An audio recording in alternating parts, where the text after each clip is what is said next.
Hey guys, it's Esme.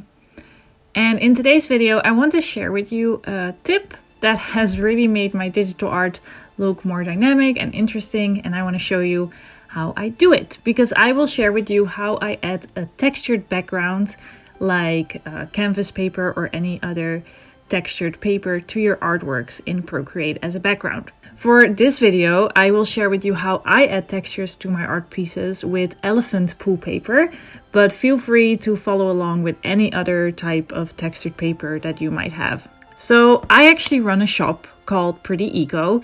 We sell fair trade elephant pool paper, which is made in Sri Lanka. And most people are actually quite surprised when they hear about this paper for the first time. But trust me, it actually makes loads of sense. I just want to tell you a little something about this paper and why I love the texture so much, because I just love the story so much. So elephant diet, they consist of leaves, logs, and bark.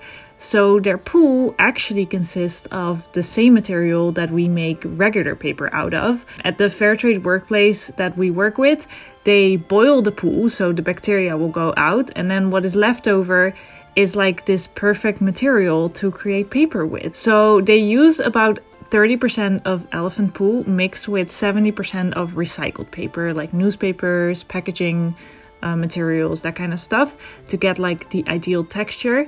So it's actually a fully recycled and circular product. So that's really beautiful. I absolutely love it. And this is what the paper looks like. It has this beautiful texture, and you can see little details like these twigs in the paper. And I just love that the paper tells such a beautiful story. But what is a digital artist to do? Because we work digitally, not on this analog paper. So that's what I want to show you in this video. So what we need to start out with is to first of all scan the paper. I have this 2-in-1 scanner. It's a printer and a scanner from Canon. Works fine for me, but I think any scanner will do really. The settings that I use are 300 dpi on an A4 size, and I scan them in as a JPEG file.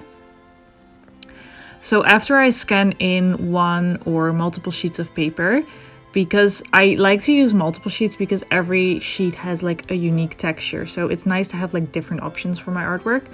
After I scan them in, I actually airdrop them from my laptop to my iPad.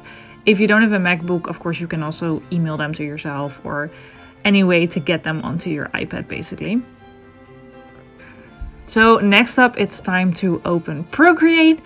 I like to add the textured background right from the start when I start my artwork, even before I start sketching, so I can really see how my colors will look on this background. So what I do is I create a new canvas and then make sure that there's a layer to add the background onto. And I next choose the Actions tab, I click Add, and then I click Insert a Photo.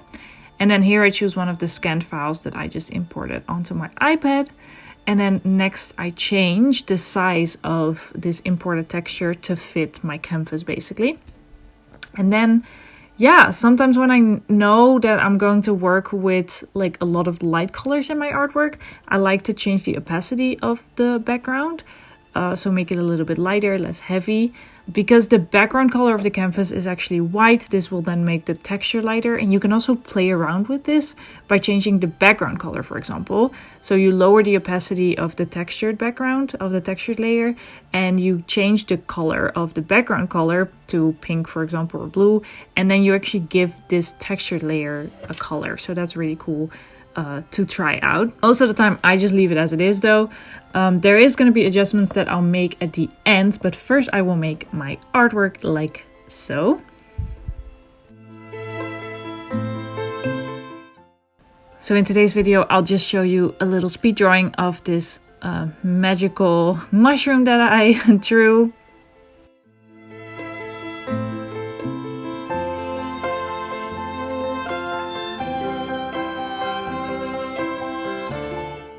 And then when I'm happy with my work, I will do this one last setting to get the most out of this textured background.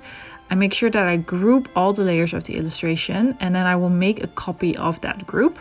So now I have the original group with all the layers in it, so I can always go back and make adjustments if I need to.